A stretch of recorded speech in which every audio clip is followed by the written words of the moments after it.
The rhythm was steady, slightly off kilter, slamming into my skull. I could sense every falter, the bulging, fleshy thing caught between her ribcage, pumping blood through veins, every breath that labored and heaved, slipping through slightly parted lips. And from them I could smell chocolate soaked in cigarette smoke, the scent of sex seeping from pores, and the unmistakable stink of... Glimpsing tiny white hairs clinging to the woman's coat, I felt myself retract slowly. Cat. Hello? The voice splintered through my thoughts, dragging me back to reality. Clinking coffee cups and quiet chatter, my colleague not so subtly bumped me with her hip. Dude, you're daydreaming again. Hey, are you staring at my fucking breasts? Blinking rapidly, I focused on my latest customer, fashioning a smile. Welcome to Coffee Grounds, I drawled. The best grounds in town. What can I get for you?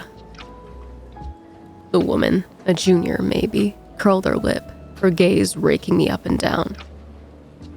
Patrons had been doing that a lot lately.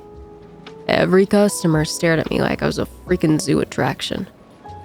I figured I had something on my face, but no, apparently, it was just my fucking face. Iced coffee.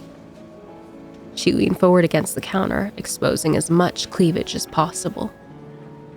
I was too busy staring at the cat hairs clinging to her coat. Name? I asked, grabbing an empty cup. That doesn't matter. Her lips curved into a smile. What's your name? You're a senior, right? Do you have a girlfriend? I ignored her, making her drink. Do you, by any chance, own a cat? She leaned back, brows furrowing. Huh? Yeah. She grinned. Wait, how did you know? Slapping a lid on her iced coffee, I handed it over, careful not to touch her. Don't own a cat, I muttered, swiping my hands on my apron. Cats, seriously fucking suck. I mean, have you seen them? They're like overgrown rats. The woman backed away, scowling.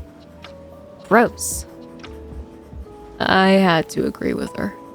I'd forgotten to shave, my hair was sticky and falling over my eyes, and I couldn't smile to save my life. I was peak sewer rat, yet somehow every customer gave me a second glance, their eyes widening like they saw something in me that I didn't. It was embarrassing having to snap them out of their weird trance. They just stood there, swaying. I couldn't resist a grin when the girl tutted. You're a freak. I offered her a sarcastic wave. Thanks for coming, ma'am. Have a great day. Rowan. My next customer had a familiar face. Overgrown sandy blonde curls tied into a ponytail and his usual scowl.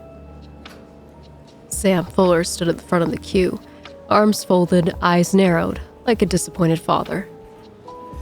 Jeez, the guy looked like a divorced dad of two, with some seriously bad eye circles. I see you scaring customers again. I saw the slightest uptick in his lip that was maybe a smile. Just an Americano, please. Propping my body against the counter, I settled him with a polite smile. Do you ever sleep, Sammy? Sam shrugged. I had 2 hours. Wow, I said. That's almost a nap. Congratulations. Grabbing an empty cup, I scribbled his name. So, you're stalking me at work, too? That's low. Charlie's not here, bro. Sam didn't even blink, his face softening. How you doing, Rowan? Fine. I fixed his drink painfully slowly, screwing on the lid with deliberate care. Just like the last 1,000 times you asked. Sliding over his coffee, I casually leaned my fist on my chin, elbow on counter. Is this about me and Kaz? Because I've told you, it's just like... I blew a raspberry. I don't know, like a roommate's thing.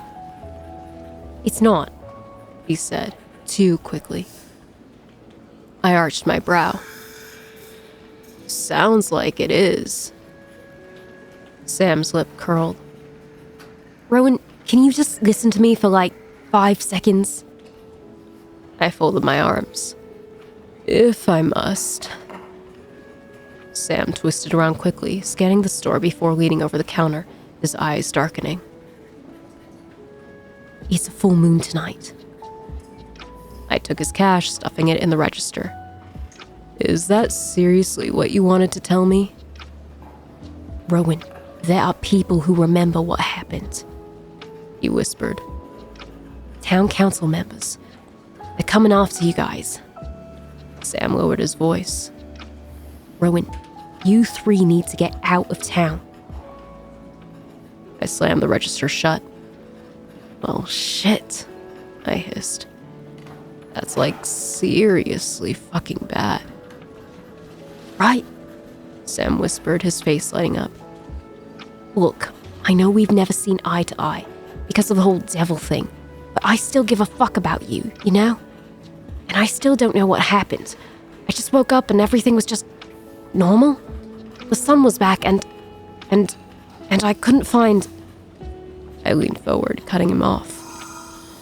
Sam. He blinked. Yes?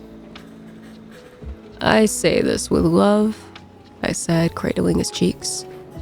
Please get psychiatric help. Sam's face crumpled. He pulled away. You think I'm fucking crazy? Because you sound like a nut job. I managed through a gritted smile. I flashed a grin at a woman standing behind him. He's an escaped asylum patient, ma'am. I've never seen this person before in my life. Sam looked desperate, suddenly lunging across the counter. I got a whiff of him, visceral and wrong, sending my body arching back, my limbs working against me, nails digging into my fists. He was too close. Sam smelled like rot. Like he'd been sitting in a fucking grave. Rowan, you need to listen to me, he hissed, his tone growing cold. Haven't you noticed? Everyone is looking at you. He jerked his head behind him. The woman in the red coat? I followed his gaze, glimpsing a smartly dressed woman in a suit and red jacket standing at the back of the queue. Sam leaned closer. She's one of the new town council members, and the wife of a guy you 3 fucking ripped apart. His eyes narrowed. There's a lot of people willing to get their hands dirty to rid this town of devils, and you, Kaz, and Imogen are at the top of their list. You need to run, Rowan. Something ice cold trickled down my spine, but I shook it off. I couldn't resist a snort. In the corner of my eye, I noticed the woman in the red coat make a swift exit. The literary genius strikes again. I leaned over the counter, settling him with a patient smile. Look, I get it. You're pissed Kaz dumped your ass. But the weird story shit has to stop. Rowan. Sam's voice dropped into a growl. I've got customers, Sammy, I said. Thanks for reminding me that moon cycles exist.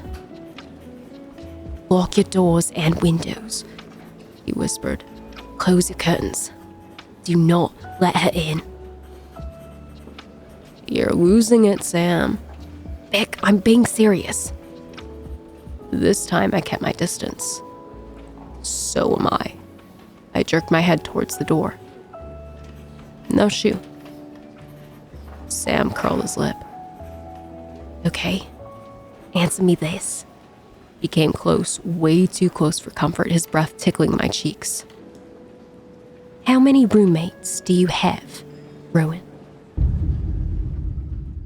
That question hung heavy in my mind. At the end of my shift, I was cleaning tables when a looming figure startled me. 1 iced coffee, please. Kaz hung over me with a warm smile. He looked good. Winter coat over a band tee and jeans, bedhead hair nestled under a baseball cap. As usual, Imogen Prairie was attached to him, scowling, her blonde curls peeking from beneath a woolly hat. Kaz was effortlessly cool, easily sliding next to me. His breath in my ear stunk of weed. "Did Sam, by any chance, pay you a visit today?" I snorted, enjoying his amused eyes. "What do you think?" "Keep away from him," Kaz murmured. "I know he's my ex, but he's giving serious stalker vibes." "Well, yeah," I muttered, scrubbing at a milkshake stain. "The guy has clearly lost it." Kaz's expression twisted. "The moon thing?" I twisted and grabbed his shoulders, settling him with a smile. "The moon thing." Kaz groaned, running his hand through his hair. "Ignore him. I can talk to my uncle, you know, if he refuses to leave us alone." I couldn't resist a laugh. "I didn't mean put a hit on him." Kaz scrunched up his nose. Adorable. "Rowan, you know that's not what I meant." That was definitely what he meant. "You take way too many shifts," Amy announced when I leapt over the counter to fix their drinks. She followed me, sliding onto a stool. "I thought we were hanging out. There's a new Korean restaurant that opened. You get to cook your own meat." "I also haven't eaten." Kaz's lips curled into a smirk, casually leaning over the counter. "One of everything, please, sir." "I'm closing in 10 minutes, asshole." "Just a coffee." His gaze found the menu behind me. "Could I get a sandwich, too?" I managed to grin through my teeth. "You're testing me, Della Croix." "What kind of sandwich?" "Surprise me." After 10 minutes of constructing a Scooby-Doo style sandwich fit for a stoner, I plonked it down alongside an iced coffee. "Happy?" He bit into it with a grin, getting mayo all over his mouth. "Needs more lettuce." I fought to stay nonchalant, pressing my lips against a laugh. "Fuck off." Imogen was making eyes at the boba machine behind me. I folded my arms. "No." Imogen stuck out her bottom lip like a toddler, but I wasn't falling for her games. "I'm not making boba." I bonked her on the head with a plastic cup. "It's almost 6. She gestured wildly to the monstrosity sticking out of Kaz's mouth. "You made Kaz a turkey sandwich." I folded my arms. "Yes, because I like him." "Rowan," Kaz mumbled through a mouthful. "Make her the damn boba." I shook my head, ignoring Emmy's puppy dog eyes, her little head tilt, bottom lip jutting out. "You can't bribe me by looking cute." I did make her boba in the end. That girl was a nuisance wrapped in thrifted Prada. After I locked up the store, we set off home. The sun was setting. I didn't mean to say it. It just came out, my head nestled on Kaz's shoulder. "Do we have another roommate?"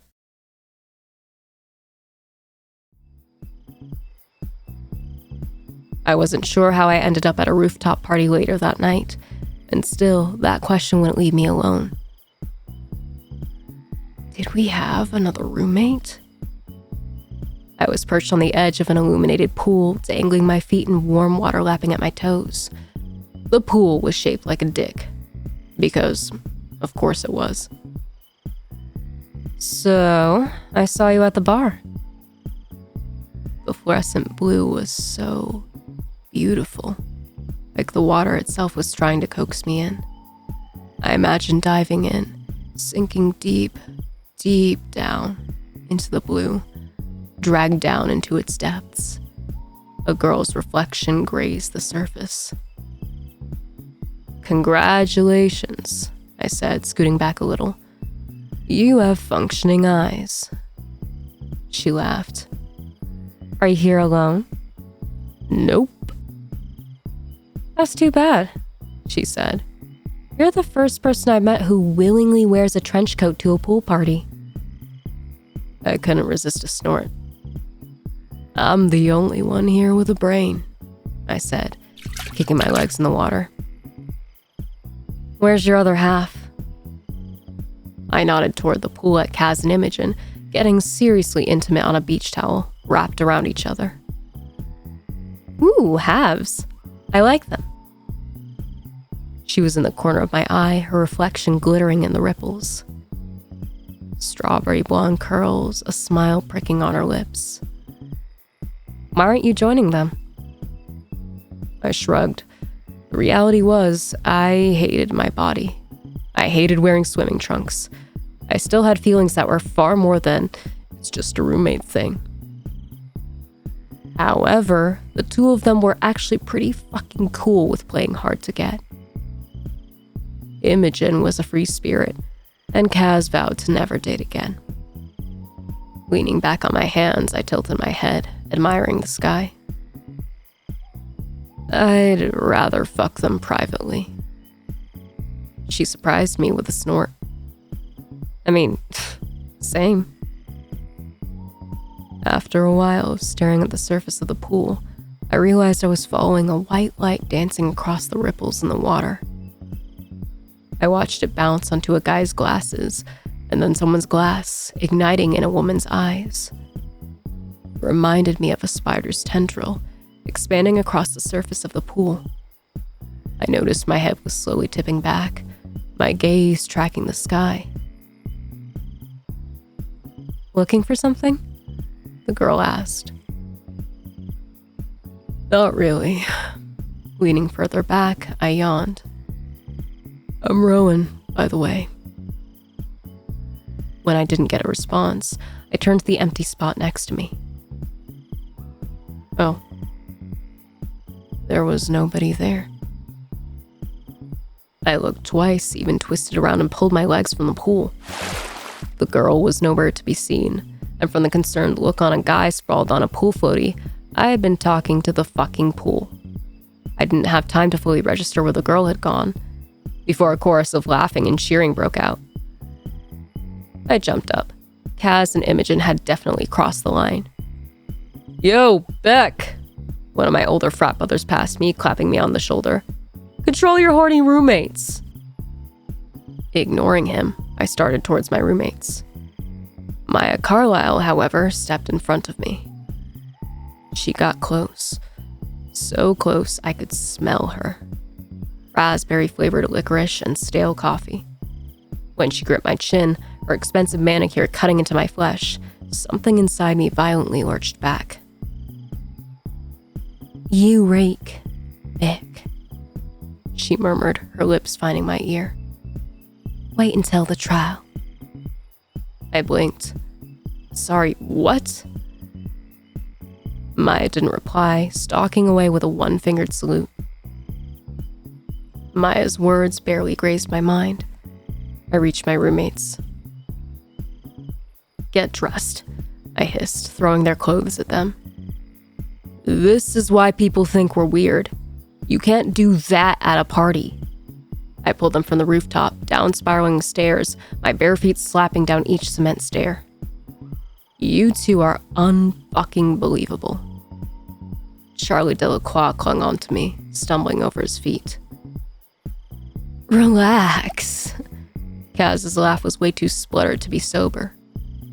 We were just having fun. He got close, too close, murmuring in my ear. You should maybe join. You're drunk, Kaz. I am not. Pushing through the doors leading outside, I didn't realize I was staggering. Imogen did a twirl, tipping her head back, her hair flying behind her. Look! It's a full moon! I'll call an Uber, Kaz said, his voice slurring. Stay here, all right? Wait. I kept hold of his wrists, and it was the first time I felt it. this gnawing intensity for him to stay with me. Warm and real and somehow primal. I had liked him since we met. Since he threw that fucking sweater over my shoulder and saved me from my own ego. But now, it felt right. Instead of explaining why I didn't want to let my roommate go, why my fingernails clung to the collar of his shirt, why I was overly aware of Imogen staying close, I kissed him quickly, starving, breathless. Kaz pulled away, blinking rapidly. What was that? Okay, this sounds crazy, I hissed, grabbing his hands. Can you promise not to laugh? Kaz's mouth split into a grin. Have you been talking to that weird flat earther guy? Kaz, I hissed. Rowan, he's got like half a brain cell. No, that's not what I wanted to talk about, I whispered, my voice splitting into giggles. Kaz. I pulled him close and he burst out laughing, tipping his head back, full on hyena laughing. Listen to me, all right? I didn't realize I was laughing too. But I didn't remember drinking anything. Did we have a fourth roommate? Kaz blinked, straightening up. Huh? Before he could speak, I swallowed my own words, forcing a smile. Ignore me. I clapped him on the back with a laugh. I think I'm just, I don't know, drunk. Well, yeah, Kaz smirked. You kissed me. I let out a very nervous laugh. I did. He grinned. Okay, so maybe you're like seeing glimpses from another universe where we do have a fourth roommate? I knew it. I wasn't the only one. I think he knew that too, his laughing coming to a spluttering halt. That's exactly what I mean, I hissed, thankful to move away from that conversation. In the corner of my eye, Imogen was bent over, politely puking in a puddle. I turned back to Kaz. It's right there. I stabbed at my right temple. Like right here. I can see and sense and remember a fourth roommate, but it's like I can't see them? Does that make sense? Rowan. His laugh was a little shaky. I was joking. Rowan? Kaz was frowning at me like I was crazy. I forced a smile. Ignore me. It's cool. I'm just overthinking. I saw something in his eyes go blank, all the color bleeding from his iris. Kaz blinked, pulling his hands from mine. I'll go call an Uber, he said, backing away. Imogen, fresh from throwing up, linked arms with him. I'll come with you. I watched the two of them disappearing into the dark. I could hear them murmuring to each other, stumbling down the path. Did you see Rowan kiss me? No, I was puking margaritas. I can hear ya, you know, I yelled through a laugh. When they were gone, it took me maybe half a second, standing there like an idiot, to remember I had Kaz's phone. Of course the idiot left it. I cut my mouth. Charlie, you left your phone, dumbass. When I was only met with silence, I threw myself into a run. Kaz! I got maybe 3 steps before staggering to a halt, my gaze glued to the sky. It was a full moon. Imogen was right. I found myself transfixed by the light, each crater etched into the surface. Hey. Sam startled me, his hand on my shoulder. He grabbed me, twisting me around. I didn't even realize I was foggy-headed, a low melody filling my head. Sam was quick to snap me out of it. His grip was tight, nails digging in my shoulder. Sam's eyes were dark, almost hollow. "Go back to the party. Rowan, you're not safe out here." I blinked, shoving him back. "What? Jesus fucking Christ, dude. Do you not have a hobby?" "Beck." "Go home, Sam," I spat, pushing past him. "Hey, Kaz! Imogen!" Still no response. I made it halfway down the street before something caught my attention. Movement in the back alley. Then, I smelled it. Bacon. Maybe chicken. I didn't notice when I started to unravel, my body and mind unwinding in sync. Drool slipped past my lips. My jaw twitched, lips peeling back with a sharp prickle. I sensed them. Kids. 12 years old, maybe. 2 girls and a boy. I didn't realize I was snarling until they stiffened. Hands clutched raw, bloody chunks, fingers squeezing too hard, choking on rivulets of scarlet. Blood dribbled down their chins, and still they chewed, chittering excitedly. They had noticed me. No. They had always known I was there, sensing me the moment I stepped onto the street. And I knew they were there. I was already moving towards them. I tilted my head, my body lowering instinctively. Then, a voice. Melodic. Inside my head. "A king must feed his growing children, Rowan. Don't let them starve." The 3 giggled, shoving fistfuls of flesh into their mouths, tearing deeper into the body. They ripped out twisted innards and held them out to me. Their eyes were vacant yet luminous, twin stars gleaming. Moonlight. It drowned their eyes, glinting from razor-sharp teeth. My mouth curled into a snarl. The kids scurried back, revealing the corpse in all its grotesque glory. Glistening innards spread out like an offering across the concrete. They threw themselves to the ground, heads bowed. So I could feast.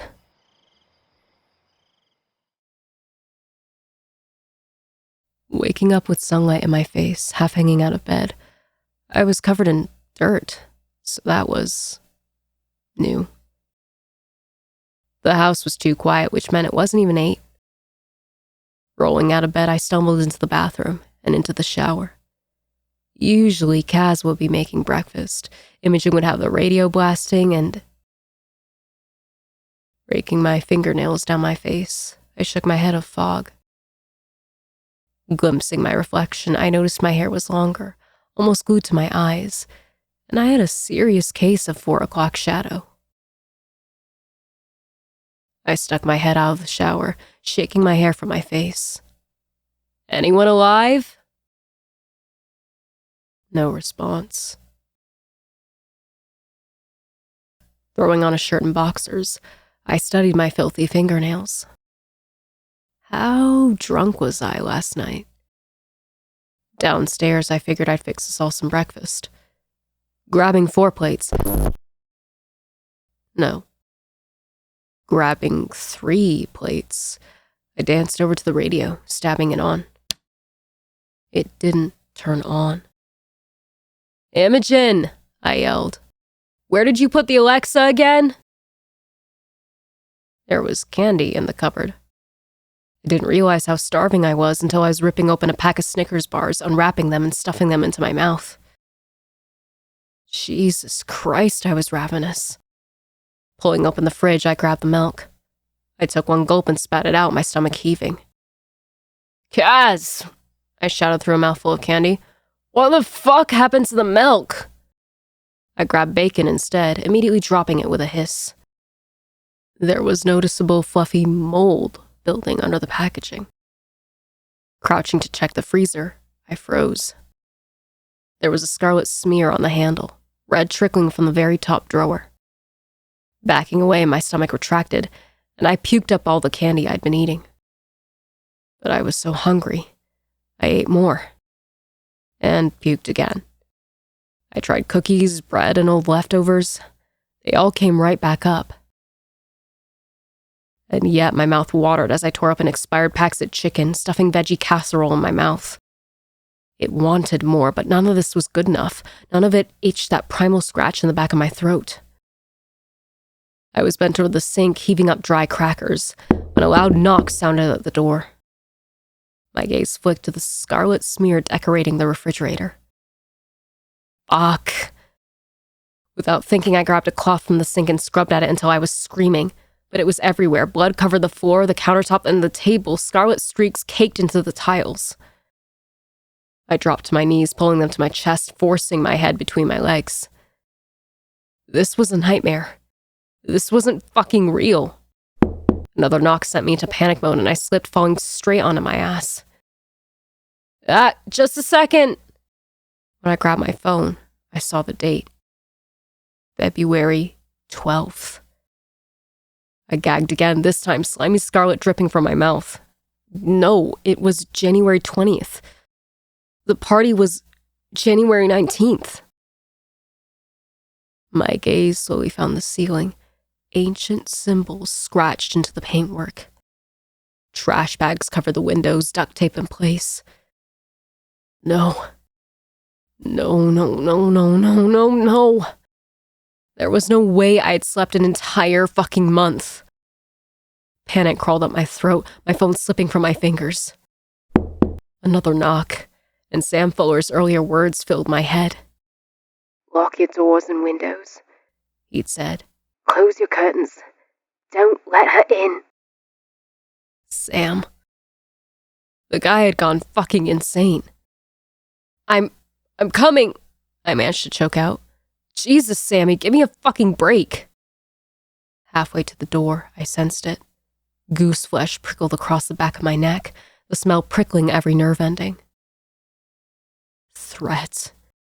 Still, I yanked the door open, swallowing a twisted grunt trying to crawl at my throat. A cop stood on the other side.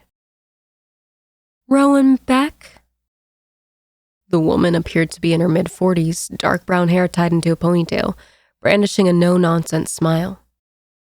I swallowed. Yeah? Hello, my name is Andrea Carlisle. I'm here to talk to you about your missing roommates, Charlie Delacroix and Imogen Prairie. They haven't been seen since last month. Suddenly, it felt like the world had been ripped from underneath my feet. I felt my legs give way, but I steadied myself. Her voice danced around my head, pricking into my brain. Sweetie, are you okay? She glanced past me, her wide eagle eyes scanning my hallway. Mr. Beck, I know we've already taken your statement, and this must be an incredibly hard time for you, but we just need to ask you a few more questions. Do you mind if I come in? Leaning forward, her head tilting slightly, she swiped her thumb across my lip. She held it up, her index stained red. Catch up. The cop said, and I swiped at my mouth. Enjoying breakfast, Rowan? Her eyes flicked behind me when I couldn't reply. Sweetheart, can I come in? She repeated, her tone hardening. I think we need to talk. Sam's warning came back to haunt me. You're at the top of everyone's list, Rowan. You guys need to get out of town. I'm kind of sick right now, I whispered. Can we talk later? She cocked her head, taking another step, but something shoved her back, like an invisible barrier stood in front of the door. Would that be before or after your hanging? She looked me up and down.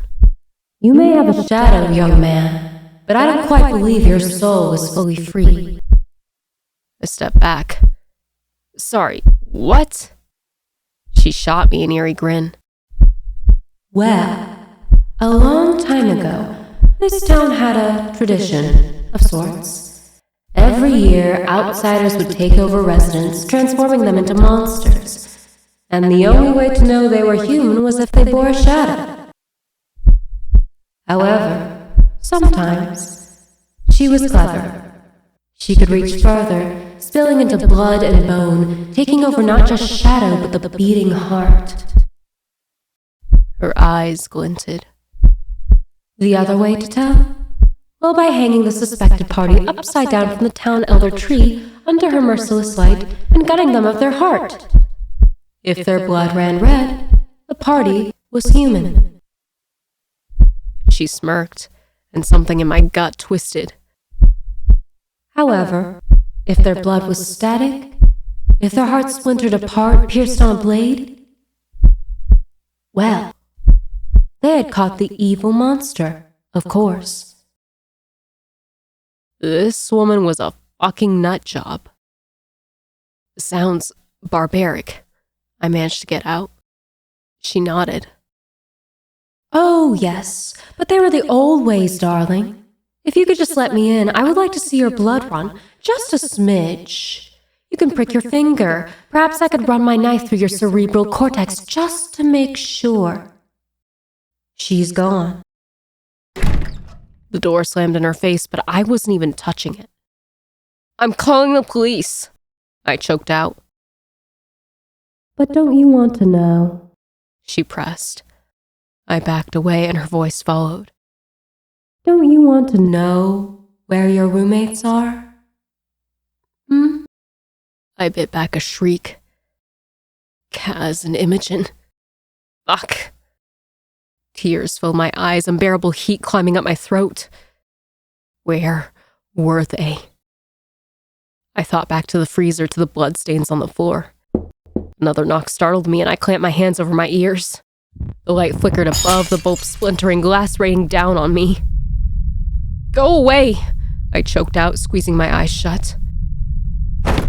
I ducked when a painting dropped from the wall, the floor trembling beneath my feet. When I dropped to my knees, the world started to spin off kilter.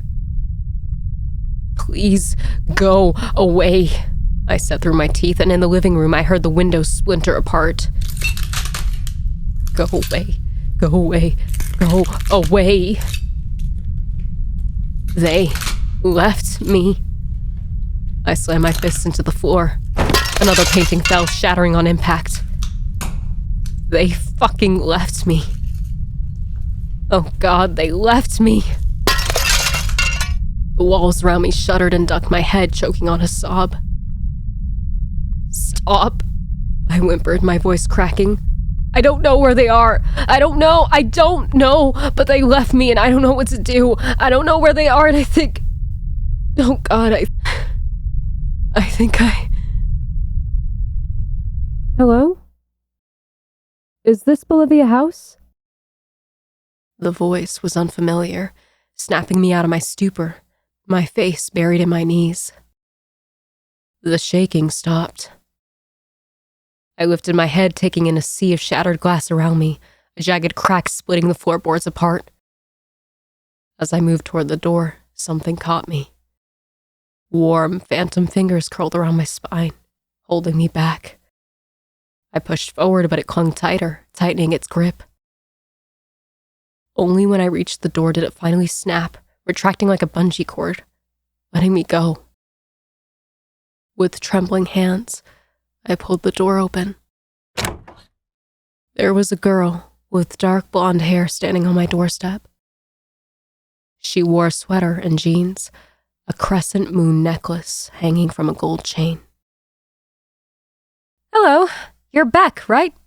She trilled, haloed in blinding sunlight.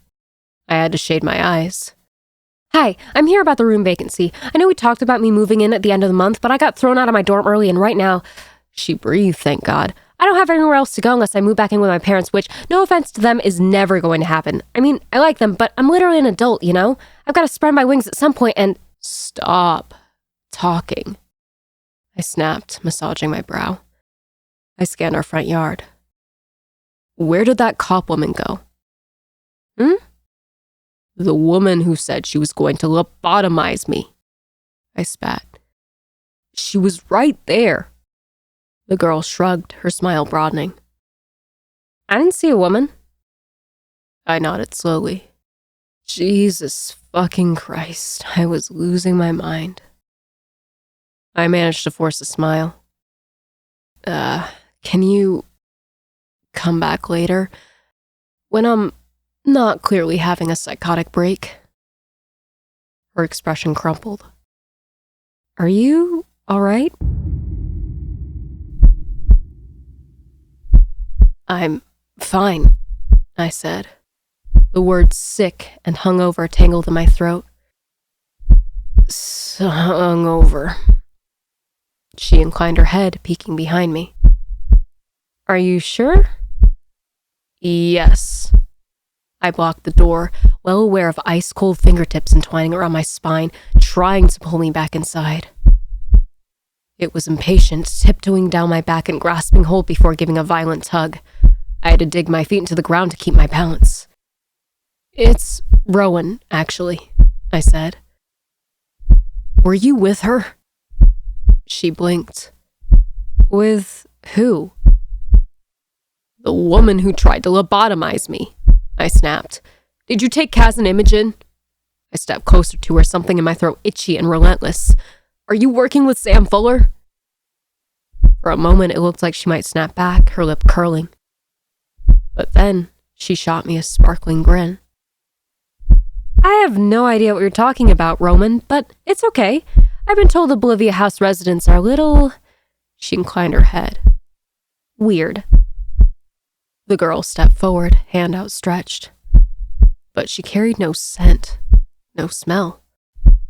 To my surprise, whatever was trying to pull me back inside, the same force that had pushed away the cop, was gentle with her. It allowed her to step over the threshold, that invisible barrier, with ease, almost as if it recognized her. She came so close, her breath tickling my face, and something twisted in my gut. It wasn't just the unearthly fingers wrapped around my spine. Maybe I really was losing my fucking mind, because I felt like I knew her.